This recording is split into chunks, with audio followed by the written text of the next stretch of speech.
अब बांध दे छिया कलैया पर बाबा ले लगबे भैया। अब बांध ला राखी कलैया पर बाबा ले लगबे भैया।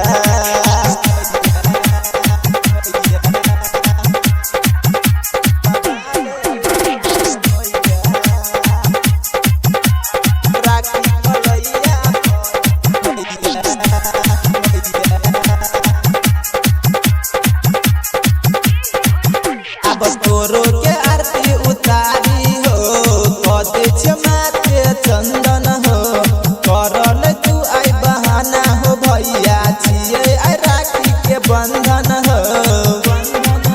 अब तोरो के आरती उतारी हो कदे माथे चंदन हो करल तू आई बहाना हो भैया छिए आई राखी के बंधन हो।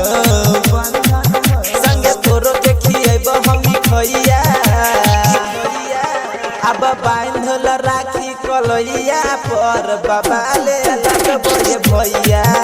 अब बांध दे छिया कलैया पर बाबा ले लगबे भैया।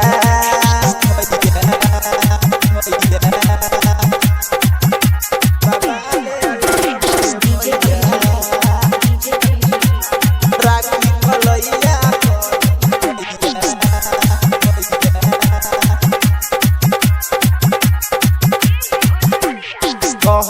तोहर छोटकी बहिन भैया राइटर दिलन हो तोरे पसीन के किनल छ राखी करन तू निराशा हो।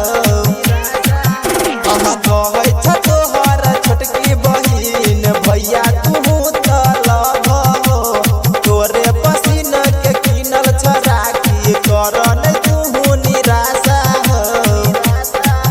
भोरे नहा के हम कैलिया तैयारिया अब बांध दे छिया कलैया पर बाबा ले